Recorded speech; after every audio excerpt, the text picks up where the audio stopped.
London, September, 1816. The afternoon sun filtered through the dusty windows of Winter's house in Grosvenor Square, casting long shadows across the Turkish carpet that had once been magnificent, but now showed the wear of 8 months without proper care.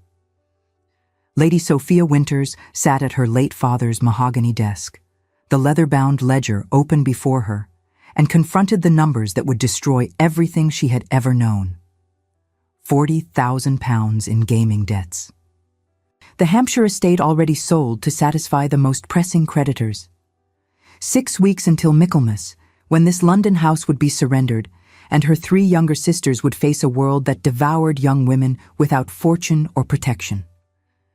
She pressed her fingers to her temples, willing away the headache that had plagued her for weeks, and thought of Lucy's trusting smile, Helen's brilliant mind, Emily's innocent laughter. At 24, Sophia had raised them all after their mother died, bringing Emily into the world. She had been sister and mother both, had sacrificed her own debut season to ensure theirs would be perfect, had turned down 2 proposals from suitable gentlemen because her father needed her to manage the household. Now her father was 8 months in his grave, and his legacy was ruin. If stories of sacrifice and impossible choices move your heart, subscribe now and join us on this journey. You won't want to miss what happens next. The letter sat beside the ledger, Lord Dalton's familiar script offering what he termed a solution. His nephew by marriage, the Earl of Winterbourne, required a wife. The settlement would be generous beyond reason. £25,000 for her sisters immediately, a jointure of £4,000 per year should she survive him, complete autonomy over the household management. Lord Dalton's carefully worded explanation had made one thing abundantly clear, framing the union not merely as a necessity, but as a mutual rescue. He described the Earl as a man entombed in his own estate, in desperate need of a châtelaine to restore order to a life abandoned to shadows. However, the subtext remained stark. This was not a love match, this was a transaction.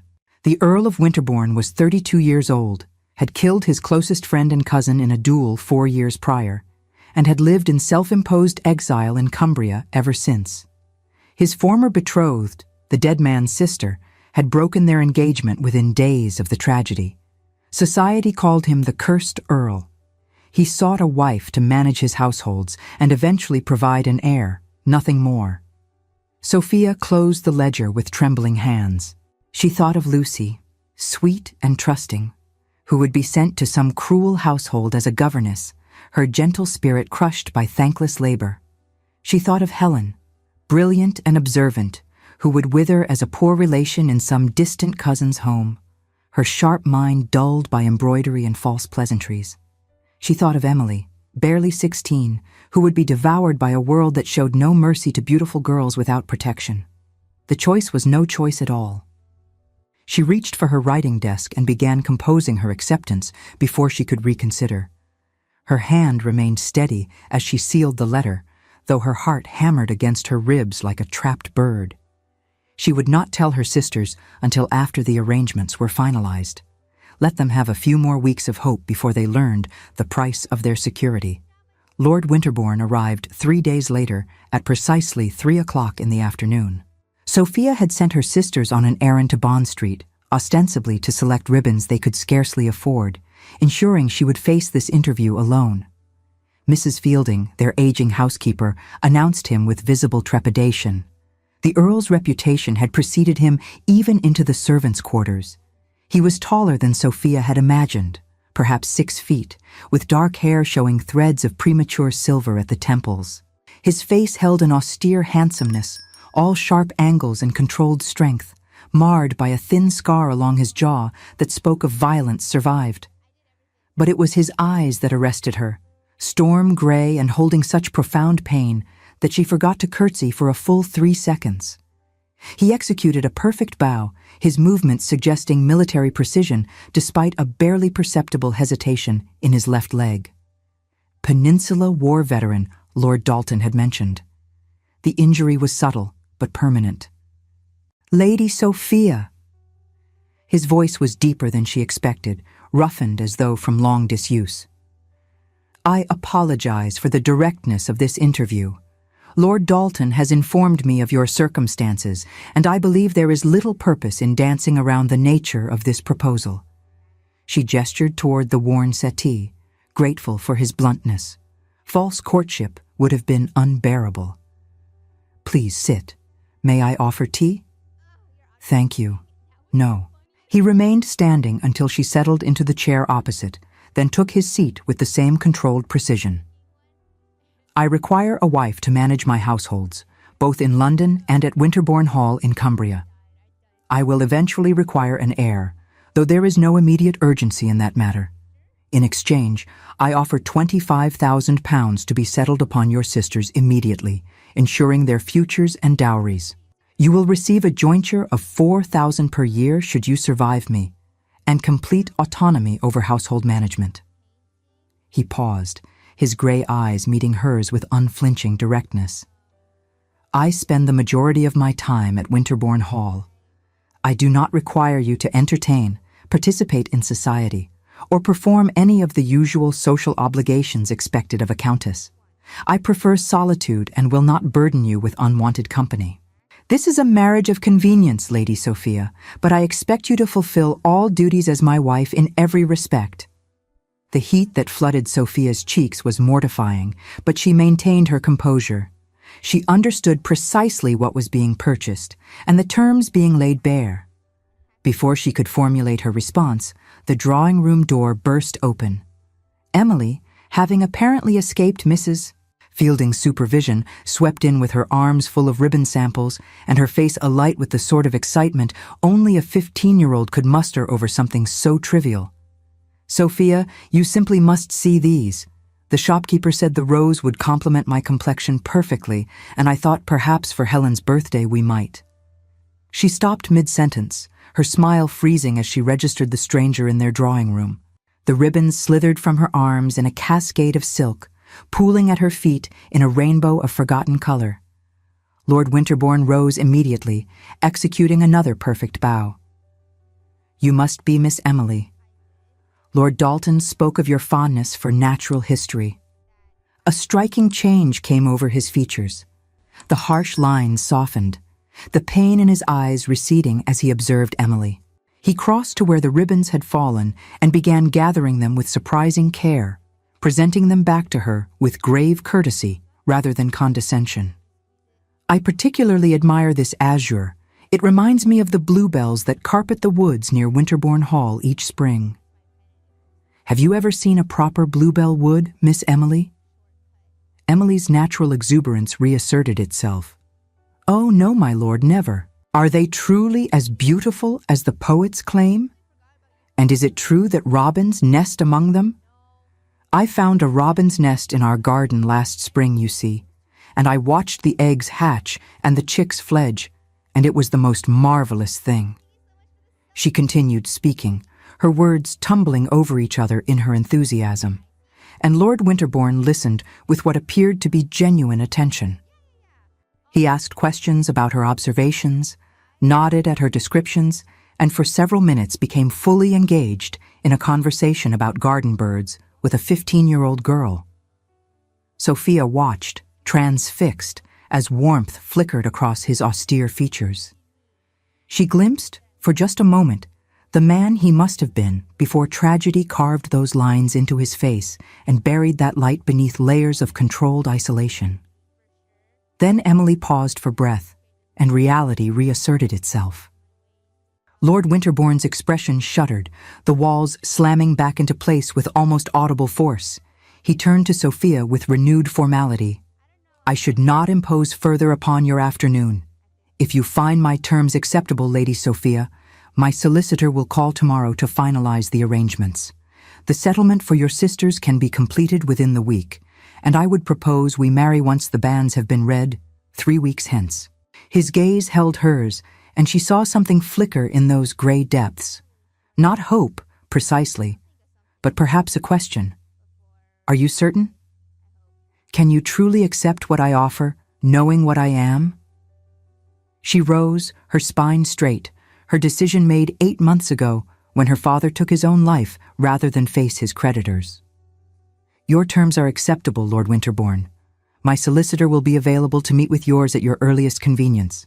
He nodded once, sharp and decisive, then took his leave with the same military precision that marked all his movements. Emily watched him go with open curiosity, then turned to Sophia with questions dancing in her bright eyes. "Who was that gentleman?" she asked. "Why was he here?" she pressed. "Sophia, your face has gone quite pale. Are you unwell?" Sophia drew her youngest sister close, breathing in the rosewater scent of her hair, and prepared to shatter 3 hearts with the news of her sacrifice. They married 3 weeks later at St. George's Church in Hanover Square. The ceremony was sparse, attended only by Lord Dalton, Sophia's 3 sisters, and the necessary solicitors to witness the settlement documents. Lucy wept throughout, her handkerchief pressed to her mouth. Helen watched with her characteristic sharp observation, missing nothing. Emily clutched Sophia's hand during the vows, her grip fierce and protective. Lord Winterbourne, now simply Nicholas to Sophia in the privacy of her thoughts though never aloud, spoke his vows in that same deep, controlled voice. He slipped a gold band set with Winterbourne diamonds onto her finger with hands that did not tremble. When the vicar pronounced them man and wife, he kissed her cheek with distant courtesy, his lips barely brushing her skin. The wedding breakfast was held at Winter's house, a meal prepared by Mrs. Fielding with more care than ingredients. Nicholas spoke little, though he answered Lucy's gentle questions about Winterbourne Hall with patient detail. He seemed to understand, with surprising perception, that her fears for Sophia's future needed soothing. They departed for Cumbria the following morning. Nicholas had arranged for Sophia's sisters to remain at Winter's house for the present, the lease extended through his generosity, with Mrs. Fielding to act as chaperone. The settlement had been paid in full the day after the banns were posted. Lucy would debut next season with a dowry that would attract respectable suitors. Helen had already received approval to attend a select ladies' academy known for its rigorous curriculum. Emily would have her final years of childhood in the only home she remembered. The price had been paid, the transaction complete. The journey north took 3 days. Nicholas rode outside the carriage for the majority of the trip, claiming a preference for fresh air, though Sophia suspected confined spaces oppressed him in ways he would not articulate. When they stopped at posting inns each evening, he saw her settled with scrupulous courtesy, ensured she had everything required for her comfort, then retired to his own chambers with murmured apologies about correspondence requiring his attention. On the 3rd day, as the landscape grew wilder and the cultivated fields gave way to untamed moors, Sophia caught her first glimpse of Winterbourne Hall. It loomed from the moorland like something from a Gothic tale. Ancient grey stone walls rising 3 stories high, ivy clinging to the southern exposure, crenellated towers at each corner speaking of medieval origins. The gardens that surrounded it had once been formal.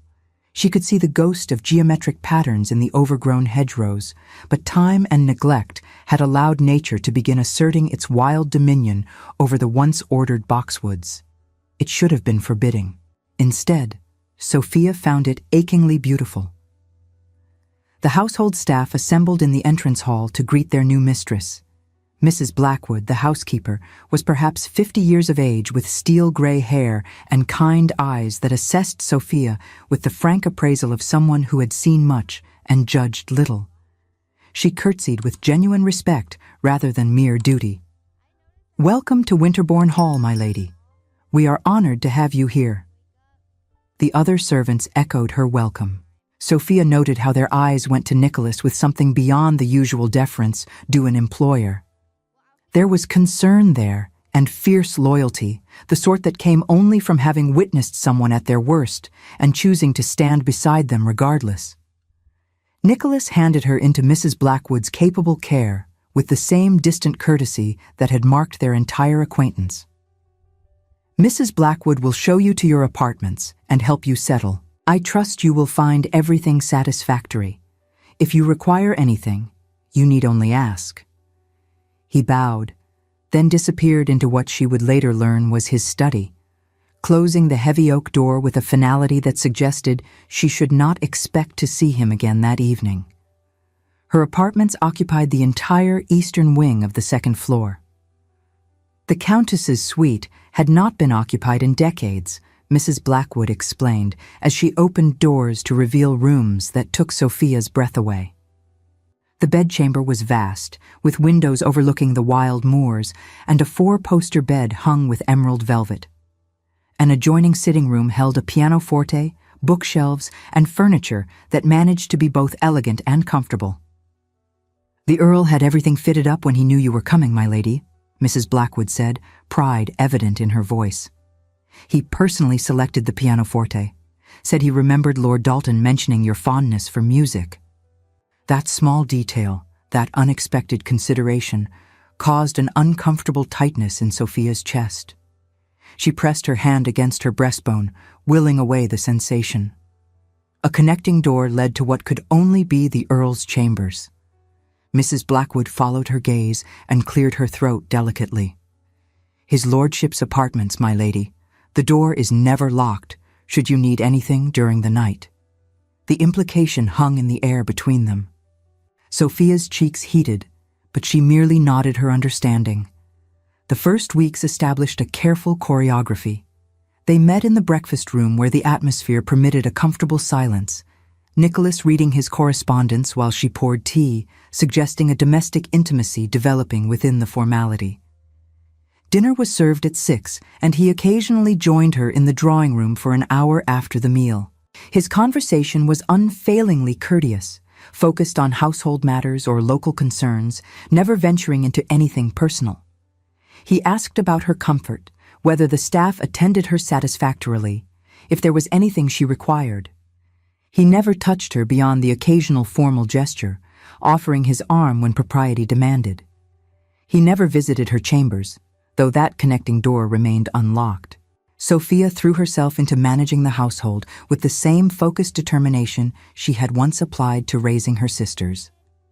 Winterbourne Hall had been neglected for too long, not through any fault of the staff, but simply from lack of direction. The late Countess, Nicholas's mother, had died when he was 18. No woman had held authority here in 14 years. She discovered account books in disarray, linens that needed replacing, rooms closed off and gathering dust. The work was satisfying in ways she had not anticipated. Each improvement felt like a small victory, evidence that she could be useful even in this strange marriage of convenience. She also discovered the portrait gallery on a rainy afternoon 3 weeks into her residence. The long room occupied the southern wing of the 3rd floor, its walls covered in paintings chronicling generations of Winterbourne history. Sophia walked slowly along the gallery, studying the faces of Nicholas's ancestors, until she reached a family grouping that stopped her in her tracks. The painting was perhaps 8 years old, showing a young Nicholas who could not have been more than 24. His face was unlined, open in a way she had never seen, his smile genuine and unguarded. Beside him stood another young man, so similar in coloring and build that they might have been brothers rather than cousins. Edmund Beaumont. It could be no one else. That was painted the summer before everything changed. Sophia turned to find Mrs. Blackwood standing in the doorway, a tea tray in her capable hands. The housekeeper crossed to set the tray on a small table, then stood beside Sophia, both women studying the portrait of 2 young men whose futures had seemed limitless. Master Edmund was his lordship's closest friend since their days at Eton, Mrs. Blackwood said quietly. Closer than brothers. The duel was a terrible misunderstanding, my lady. His lordship has never spoken of what truly occurred that night, but those of us who know him understand he would never have drawn his sword against Master Edmund without the gravest cause. She paused, her weathered hands clasped before her. He has punished himself far more severely than society ever could. The nightmares wake the household some nights. He rides out on the moors in dangerous weather, as though courting death might somehow atone for the one he could not prevent. Before the tragedy, this house rang with his laughter. I have not heard that sound in 4 years. Sophia studied the painted face of the man who would become her husband, trying to reconcile that open joy with the austere control of the Earl she knew. What happened to his betrothed, Lady Miranda Beaumont? She broke the engagement 3 days after the duel, refused even to see him when he tried to explain. Mrs. Blackwood's mouth tightened with disapproval. She was Edmund's younger sister, and grief made her cruel. His lordship accepted her condemnation without protest, as he accepted society's, as he accepted his own father's disgust before the old Earl died that same winter. The housekeeper turned to face Sophia directly, her expression fierce with loyalty. "You are good for him, my lady. I have seen small changes these past weeks. He takes meals at regular hours now. He has not ridden out in dangerous weather since you arrived. Yesterday, I heard him speaking with Mr. Patterson about expanding the library, something he has not shown interest in for years. Whatever the circumstances of your marriage, your presence here is a blessing." After Mrs. Blackwood departed, Sophia remained in the gallery, staring at that portrait of 2 young men whose friendship ended in blood and guilt.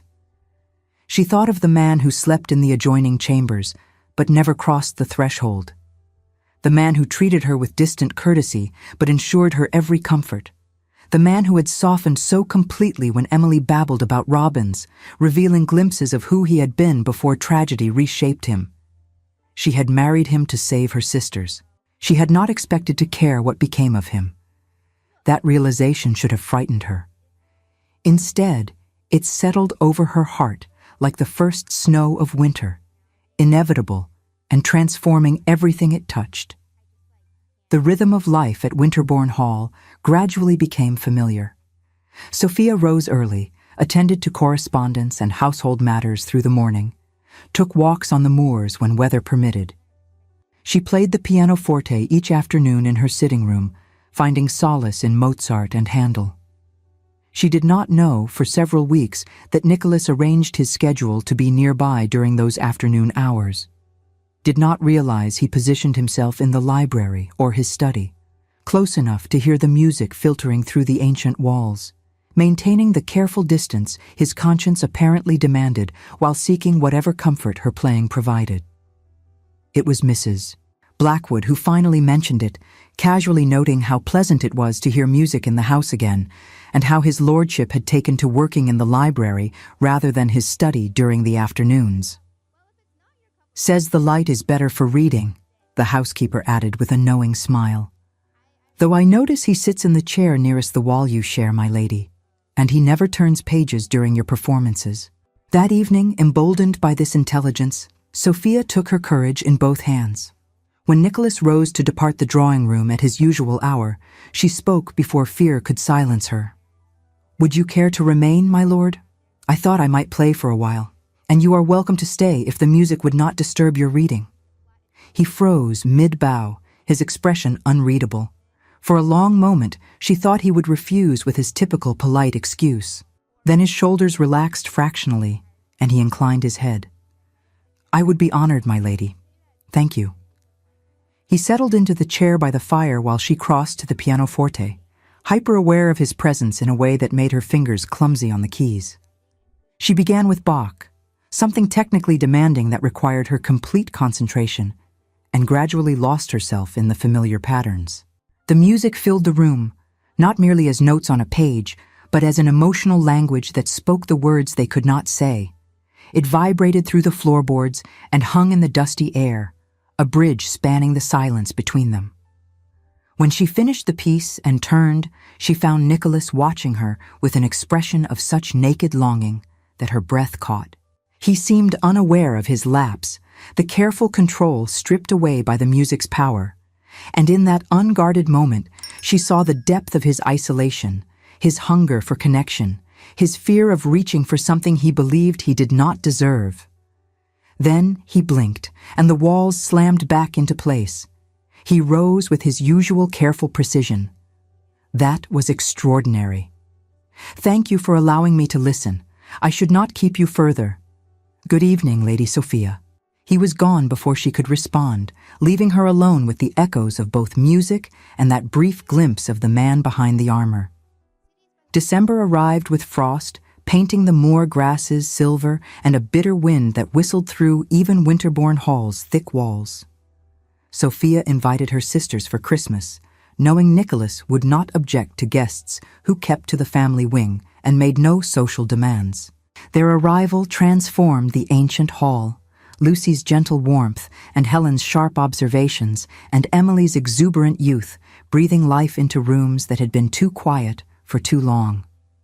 To Sophia's surprise, Nicholas did not retreat further into isolation. Instead, he engaged with her sisters with the same patient attention he had shown Emily that first day. He arranged for appropriate riding horses so Emily could explore the estate. He procured rare botanical texts for Helen, whose fascination with natural philosophy had blossomed at her academy. He accompanied Lucy to the pianoforte, revealing an accomplished musical talent he had kept hidden, his baritone joining her soprano in duets that made Sophia's throat tighten with emotions she dared not examine too closely. Even Helen, ever the skeptic, had cornered him regarding his intentions toward their sister one evening. Whatever he answered must have been spoken with absolute sincerity, for Helen treated him with cautious respect thereafter. She watched him with her sisters and saw, again and again, glimpses of the man he had been before Edmund died, the man capable of warmth and humor and genuine connection, the man buried beneath 4 years of self-imposed penance. 2 days before Christmas, a carriage arrived unannounced, bearing a visitor whose presence shattered the fragile peace they had built. Lady Miranda Beaumont swept into Winterbourne Hall's entrance like an avenging angel draped in mourning silk. Her dark beauty was the sort poets celebrated, voluptuous and commanding, her green eyes assessing everything they touched with calculated precision. She wore black, despite 4 years having passed since Edmund's death. The widow's weeds she had no legal right to claim, serving as both armor and accusation. Sophia, returning from a walk on the moors with her sisters, found their unexpected guest already installed in the drawing room, Nicholas standing by the fireplace with an expression carved from granite. "Lady Miranda," Sophia managed, executing a curtsy that felt absurdly inadequate. "This is unexpected. Lady Sophia." Miranda's smile held no warmth. "I apologize for arriving without notice, but business concerning the Beaumont estate required Lord Winterbourne's immediate attention. Legal documents demanding his signature as a trustee.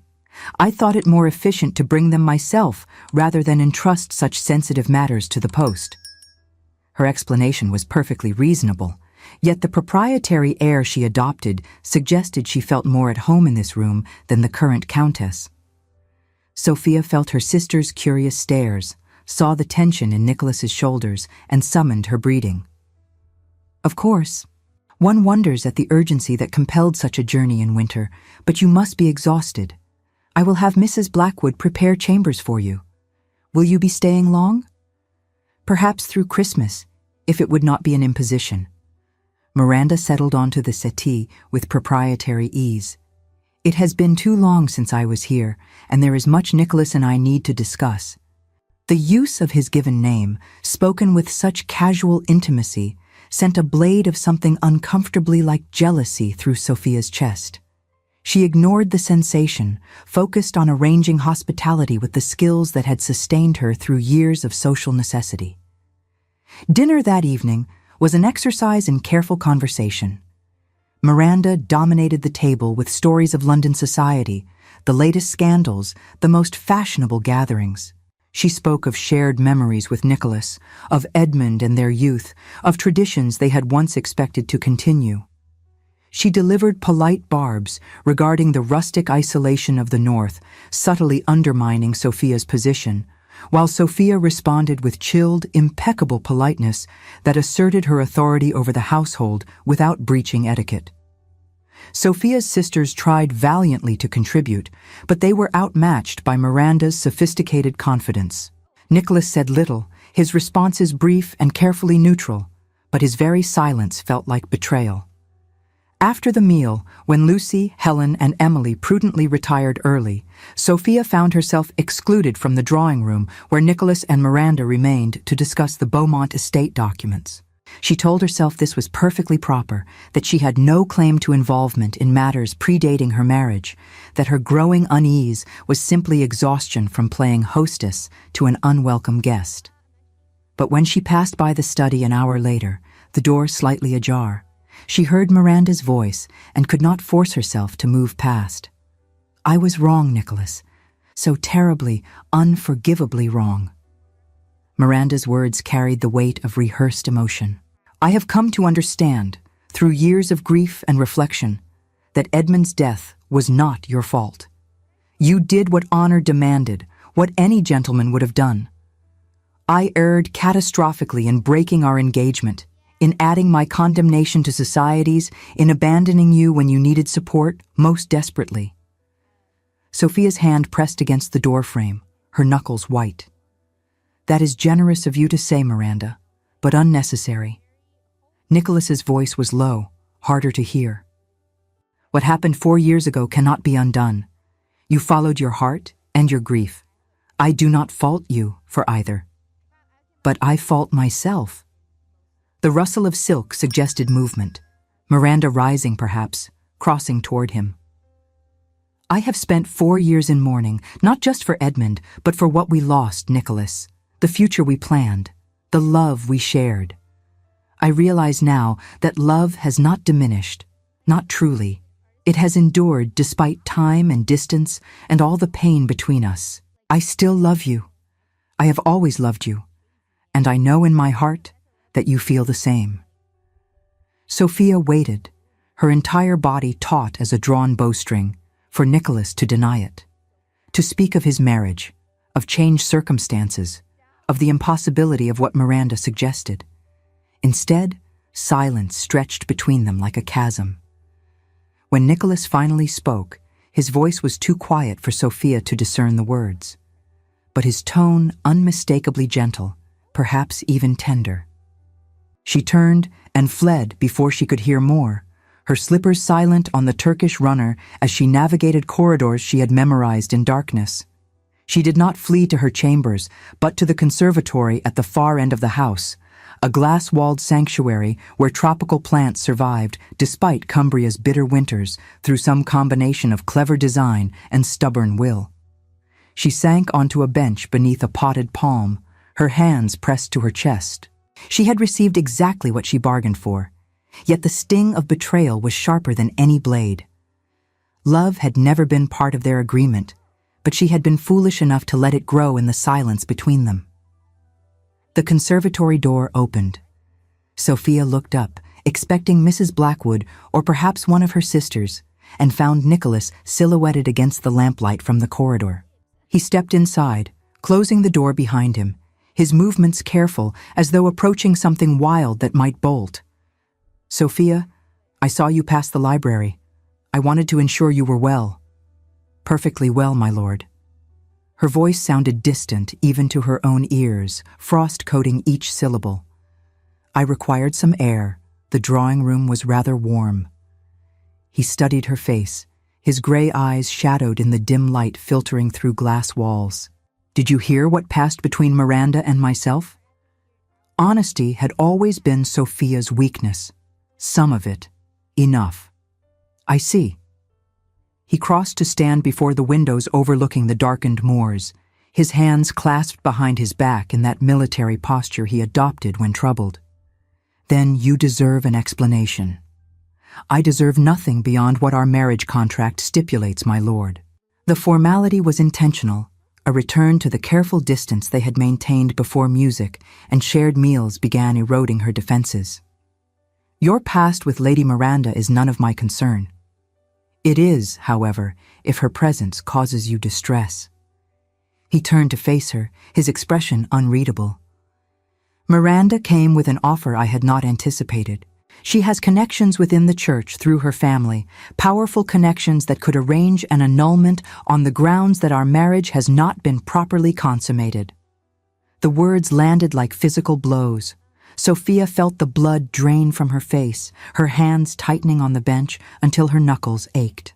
Nicholas continued, his voice carefully neutral. She has offered to ensure your sisters remain provided for, the settlement repaid in full through Beaumont funds, as though our marriage never occurred. I would be free to wed the woman I once chose, and you would be free to find a husband who could offer more than cold courtesy and a house full of shadows. So this was how it ended. Not through cruelty or scandal, but through careful negotiation and everyone acting from the highest possible motives. She would be set aside, discarded like an experiment that failed to yield desired results, while Nicholas reclaimed the love he had never truly relinquished. Sophia rose, her spine straight, her breeding demanding dignity even as her world crumbled. I see. Then it shall be done. I will agree to whatever arrangements you deem appropriate. My sisters are safe, their futures secured. I fulfilled my part of our bargain.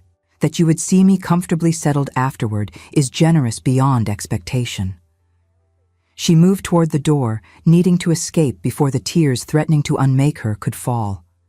She would not give him that, would not burden him with emotions he had never invited, and did not return. His hand caught her arm as she passed, the touch burning through the thin silk of her evening gown. She stopped but did not turn, could not bear to meet his eyes. Sophia. Just her name, roughened by some emotion she could not identify. You misunderstand. I think I understand perfectly, my lord. Lady Miranda has offered you a second chance, an opportunity to reclaim what was lost. Why would you not accept? She clearly still loves you, and you spoke to her with such gentleness. I do not fault you for choosing to correct a mistake forced upon you by circumstances. His grip on her arm tightened fractionally. Look at me. She shook her head, the tears too close now to risk it. Sophia, please. The please, so unexpected from a man who commanded rather than pleaded, broke through her resistance. She turned, keeping her gaze fixed somewhere near his cravat, and waited. He released her arm but did not step back, his presence overwhelming in the small space between them. The conversation you overheard was not what you imagine. Miranda's arrival was indeed a shock, but not for the reasons you suppose. Her offer of reconciliation reminded me precisely why I never truly loved her, not in the way that matters. Sophia's eyes snapped to his face despite her resolution. He met her gaze steadily, something raw and uncertain flickering in those gray depths. She was a suitable choice, he continued, each word seemingly dragged from somewhere deep and reluctant. Appropriate family, pleasant company, shared history. But there was no fire between us, no depth of feeling that survived adversity. When Edmund died, what little we shared burned away like morning mist. I thought myself content with that emptiness, thought it safer than risking genuine connection again. He lifted his hand, hesitated, then gently touched her cheek with fingers that trembled slightly. Then you arrived, you, with your quiet strength and fierce loyalty to your sisters, with your grace under impossible circumstances, with your refusal to be diminished by tragedy or reduced to mere transaction. You transformed this house, brought life back to rooms that had been tombs. You played Mozart in the afternoons, and I found myself rearranging my entire day just to be near enough to hear. You spoke to the tenants with genuine interest, remembered their children's names, cared about matters I had stopped noticing years ago. His thumb brushed across her cheekbone, catching a tear she had not realized escaped. My heart has become irrevocably entangled with yours, Sophia. Desperately, completely, in ways that terrify me because I never intended to love again after Edmund, never believed myself capable of it.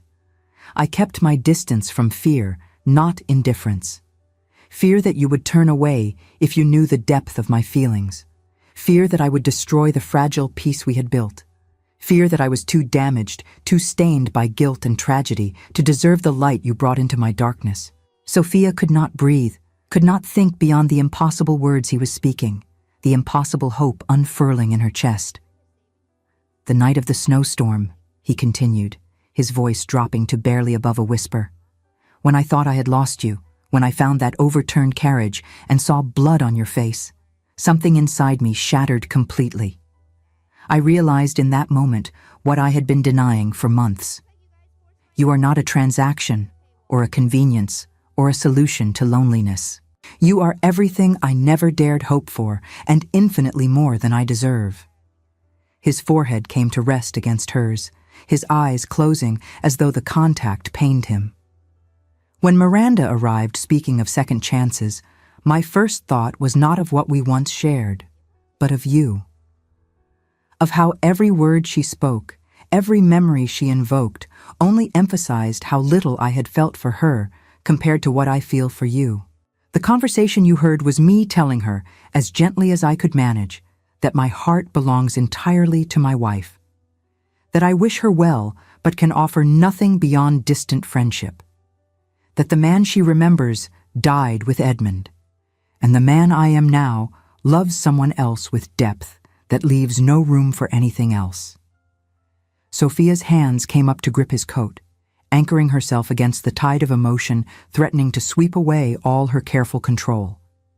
"I thought," she managed, her voice breaking, "I thought you wanted to be free of me, that you regretted our marriage, that I was simply a duty you performed with characteristic honor, but no genuine feeling." "God, no." The words came out fierce, almost anguished. "You are the best thing that has happened to me in 4 years. The only good thing, truth be told. I am sorry I made you doubt that. Sorry I was too much of a coward to speak sooner, to show you what you mean to me." "I am equally a coward," Sophia confessed, the words tumbling out now that honesty had been established. "I fell in love with you despite every rational argument against it, despite our practical arrangement, despite my determination to guard my heart. I told myself it was foolish, that I had no right to want more than security, that loving you would only lead to heartbreak." His arms came around her then, pulling her against his chest where she could feel the thundering of his heart. "We have been two fools then, circling each other in careful distance when we both wanted the same impossible thing." She tilted her face up, and he met her halfway. The kiss was nothing like the brief, formal brush of lips at their wedding. This was desperate and tender and fierce, 4 months of suppressed longing transmuting into physical expression. His hand cradled the back of her head, fingers tangling in her carefully arranged hair and undoing all the pins Mrs. Blackwood had so meticulously placed. Her hands mapped the breadth of his shoulders, learning the reality of the body she had only observed from careful distance. When they finally broke apart, both breathing hard, Nicholas rested his forehead against hers and let out a shaky laugh. "I have shadows still, Sophia. Guilt over Edmund that has not magically disappeared because I love you. I am not an easy man, and this will not be an easy marriage in many ways. I know." She kissed him again, softer this time, a promise rather than passion. "But I am not afraid of shadows, Nicholas. And you are not alone in carrying them anymore."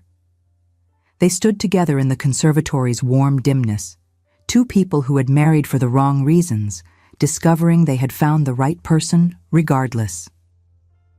Outside, snow began to fall across the dark moors, covering old paths and creating new ones, a transformation both gradual and absolute. The remainder of Miranda's visit passed with strained civility. She departed 2 days after Christmas, pleading urgent business in London, her green eyes hard with understanding as she offered frigid congratulations on their apparent happiness. Sophia felt pity rather than triumph watching her carriage disappear down the drive. Miranda had loved Edmund and lost him, had loved Nicholas and lost him too, and now faced a future emptied of both. January brought a letter bearing the Beaumont seal but unfamiliar handwriting. Peter Beaumont, Edmund's younger brother who had been abroad during the tragedy, requested an audience on urgent family business. He arrived on a bitter afternoon when frost turned the moors to silver. Peter was 26 now, brown-haired and pleasant-faced, bearing a striking resemblance to the Edmund of the portrait gallery. He carried a leather satchel with the care of someone transporting something precious and potentially explosive. Nicholas received him in the library, Sophia present at her husband's specific request, a breach of custom he deemed necessary for his composure. Peter declined refreshment, his manner suggesting this visit cost him considerable effort. "I have spent the past year investigating the circumstances surrounding Edmund's death," he began without preamble. "I was 17 when it happened, away at Cambridge, and I accepted the story society told because I knew no better and had no reason to question. But as I grew older, certain inconsistencies troubled me. Edmund was my brother, and I loved him. But he was also capable of cruelty when overcome by wine, and his charm often masked behavior I came to recognize as dishonorable." Nicholas stiffened beside Sophia. She reached for his hand beneath the table, lacing their fingers together, and felt him grip back with enough force to hurt. Peter withdrew a bundle of letters from his satchel. These were discovered last month during renovations to the Beaumont London house. They had fallen behind a panel in Edmund's chambers and been forgotten. Among them was a letter Edmund wrote the night before he died, addressed to you, Nicholas, but apparently never posted. He slid the yellowed paper across the mahogany surface. Nicholas made no move to take it, his face draining of color. Sophia picked it up, and after receiving his nearly imperceptible nod, began to read aloud. "Dear Nicholas, if you are reading this, I shall likely be dead and making a damned nuisance of myself as a ghost. I have this unsettled feeling tonight, as though I am standing at the edge of something dangerous. You know I never attend to such premonitions, but for once I shall be practical and set certain matters down in ink." Her voice faltered over Edmund's casual tone, the confident scrawl suggesting a man unaware these would be his final written words. "What happened with Miss Catherine was unforgivable, and you were right to challenge me. I was drunk, angry about Miranda's nagging, and I took liberties with a woman who had no recourse or protection. You saved her from consequences far worse than my unwanted attentions, and you offered to take blame for defending her honor when any gentleman with conscience would have done the same." Sophia paused, glancing at Nicholas. His jaw was rigid, his eyes fixed on nothing. "If I am killed tomorrow, know that I do not blame you. I blame only myself for being fool enough to draw on the finest swordsman I know while foxed and furious. You have been the best of friends, the brother I should have been to Peter and never managed. If I die, mourn me if you must, but do not waste your life in guilt. I would not want that. Live, Nicholas. Laugh as you used to. Find someone who deserves you more than Miranda ever did. Remember me fondly, but do not let my stupidity destroy you." The letter continued with instructions for Peter's guardianship and financial matters. But the essential message was clear. Edmund had absolved Nicholas of responsibility before the duel even occurred. Sophia lowered the paper, the rustle of dry ink loud in the quiet room. Peter cleared his throat. "I also located Miss Catherine. She is now Mrs. Chapman, living in Birmingham with her husband and 3 children. She was willing to provide a full account of what transpired that night. Edmund offered a grave insult to her person in the garden at Lady Pemberton's ball, attempted to force himself upon her, would have succeeded had you not intervened. You challenged him to protect her reputation, to ensure the matter could be framed as a disagreement between gentlemen rather than what it truly was, an assault upon a defenseless woman." He met Nicholas's hollow gaze with steady compassion. "My brother died because he made dishonorable choices, and you made honorable ones. Society condemned you because you refused to destroy an innocent woman's reputation in order to clear your own name. I am offering public vindication now, if you will accept it. Mrs. Chapman is willing to provide testimony. I will speak at White's and every other club that will hear me. Miranda has already agreed to add her voice, acknowledging she was wrong to condemn you." Nicholas finally moved, shaking his head with slow deliberation. "No. Thank you, Peter. But no. I appreciate your efforts more than I can express, and this letter means more than vindication ever could. But I will not drag Mrs. Chapman through society's judgment 4 years later simply to clear my name. I will not see Edmund's memory torn apart in drawing rooms across London. I will not put the Beaumont family through additional pain for the sake of my reputation. He stood, crossing to the window that overlooked the frozen moors. A gentleman's honor was not found in public spectacle, he knew, but in the quiet knowledge of the truth and the protection of the innocent. The people who matter know the truth, my tenants, my servants, my wife. His hand found Sophia's shoulder, squeezing gently. That is sufficient. Edmund would not want his family destroyed for my sake. Let the past remain past. Peter departed the following morning with evident respect. The letters he left behind became precious possessions, kept in Nicholas's study, where he could read Edmund's final absolution whenever guilt threatened to overwhelm him again. But truth, once revealed, has a way of spreading regardless of attempts at containment. Mrs. Chapman, moved by Nicholas's refusal to use her testimony, wrote her own account and sent it to several influential ladies of her acquaintance. Peter spoke at White's, despite Nicholas's preference for silence. Miranda, genuinely remorseful for her role in society's condemnation, added her voice to the chorus of those defending the Earl of Winterbourne. By the time spring arrived and the season commenced, Nicholas's reputation had undergone complete rehabilitation. Invitations poured in from every fashionable house in London. Hostesses who had cut him 4 years prior now courted his attendance with the desperate enthusiasm of those seeking to be on the right side of scandal. Nicholas viewed this development with wry amusement and firm resolution. I have no intention of subjecting us to society's sudden approval. They made their judgment. I made my peace with their absence. Let us remain here, where we need please no one but ourselves.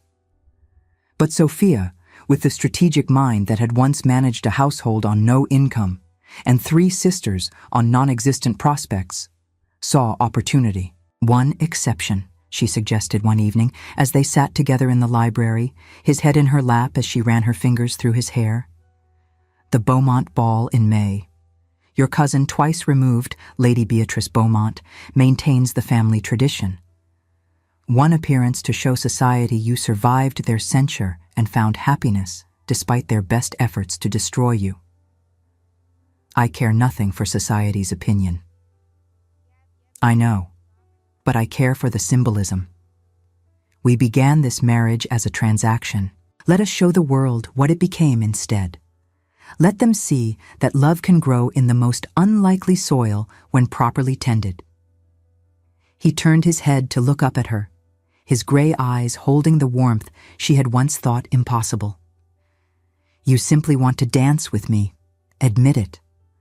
She smiled, unrepentant. We have never danced together, not even at our wedding. I should like to waltz with my husband at least once before I grow too old to manage it.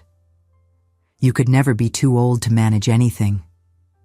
But he agreed because he could deny her nothing, and because some part of him recognized she was right about the value of public closure. The night of the Beaumont ball arrived warm and clear, late spring bringing London to full bloom. Sophia wore midnight blue silk that made her gray eyes luminous, the Winterbourne diamonds glittering at her throat and wrists. Nicholas, in formal evening attire, looked every inch the aristocrat he had been born to be, the scar on his jaw merely adding character rather than diminishing appeal. Their entrance caused the exact sensation Sophia had anticipated. Conversation stopped mid-word. Fans stilled. Every eye in the ballroom fixed on the Earl and Countess of Winterbourne as they descended the staircase with perfect synchronization, radiating a happiness that owed nothing to performance and everything to genuine feeling. They greeted Lady Beatrice, who welcomed them with tears in her eyes and gratitude for their attendance. They accepted congratulations from guests who ranged from genuinely pleased to transparently opportunistic. Sophia glimpsed her sisters across the ballroom, Lucy and Helen radiant in their own right, drawing their own circles of admirers, now that the family disgrace had been transformed to tragic romance. Then the orchestra struck up a waltz, and Nicholas bowed before her with courtly grace. "May I have this dance, Lady Sophia?" She placed her hand in his, let him lead her onto the floor, and felt the world narrow to just the two of them despite hundreds watching. He held her as though she were spun glass and starlight, infinitely precious and miraculously his. They moved together with the synchronicity of two people who had learned each other's rhythms through months of careful attention, who fit together despite never intending to fit at all. "Satisfied?" he murmured against her ear as they turned. "Immensely. Though I confess I care far less about what they think than I did when this idea first occurred to me. What changed?" She met his gaze, letting him see everything she felt reflected in her eyes. "I realized the only opinion that matters is yours, that we could live in a cottage or a palace, embraced by society or shunned by it, and I would be equally happy so long as I was with you." His grip on her waist tightened, pulling her fractionally closer than strict propriety allowed. "The cottage sounds appealing. Shall we scandalize everyone by departing immediately after this dance? We shall scandalize them by staying precisely as long as courtesy demands, dancing exactly twice more with appropriate partners, and then departing at the earliest acceptable moment to return home. Winterbourne Hall or the London house? Wherever you are is home, Nicholas." They finished the waltz to enthusiastic applause, accepted congratulations from Lord Dalton, who was taking considerable credit for the match he had arranged, submitted to brief conversations with various dignitaries, then took their leave precisely 2 hours after arriving. In the carriage returning to the London townhouse, Nicholas pulled Sophia into his lap with the sort of undignified urgency that would have scandalized society had anyone witnessed it. She went willingly, her laughter muffled against his mouth as he kissed her with the passionate intensity he no longer bothered to restrain in private. "I love you," he said against her lips, between kisses, the words still new enough to carry weight. "You saved me in every possible way a person can be saved." "The accounts between us are balanced," she replied, her pragmatic nature asserting itself even in this moment of passion. "No debts. Only profits measured in currency far more valuable than gold." 2 years later, Winterbourne Hall rang with sounds that would have seemed impossible during those first frozen months. James, named for Edmund, despite Nicholas's initial reluctance, tottered through the gardens on legs still uncertain but determined. Sarah, 6 months old, gurgled from her basket beneath a spreading oak where Sophia sat with Mrs. Blackwood, the two women having long since moved from employer and servant to something resembling friendship. Nicholas taught James to roll a hoop across the lawn, his laughter at his son's delighted shrieks, the sound Mrs. Blackwood had despaired of ever hearing again. Lucy visited frequently, married now to a scholar of modest means and tremendous kindness. Helen would wed next spring, her betrothed as brilliant as she and completely besotted. Emily, at 18, was enjoying her first season with a maturity that suggested the sacrifices she had witnessed shaped her into someone both strong and gentle. The Harvest Festival brought the entire county to Winterbourne Hall, tenants and gentry mingling with the easy familiarity Nicholas's fair stewardship had encouraged. Sophia moved through the crowds with Sarah in her arms, accepting compliments and offering congratulations, her happiness palpable enough that complete strangers smiled simply from being near her. As evening fell and the festival began winding toward conclusion, Nicholas found her by the lily pond where they had once stood on opposite sides of careful distance. He took Sarah from her arms, cradling their daughter with the confident ease of a man who had learned that love did not make him weak, but rather gave him strength he had never imagined possessing. James appeared, demanding to be lifted to his father's shoulders, and Nicholas obliged with mock protests about growing too heavy. The boy shrieked with joy at the elevated vantage point, then demanded a story. "Tell about the brave knight and clever princess," James insisted, his syntax still adorably imperfect. "Was real? Did they really live happy after?" Nicholas met Sophia's eyes across the fading light, his gaze holding the wealth of their shared history, pain transmuted into joy, duty transformed into devotion.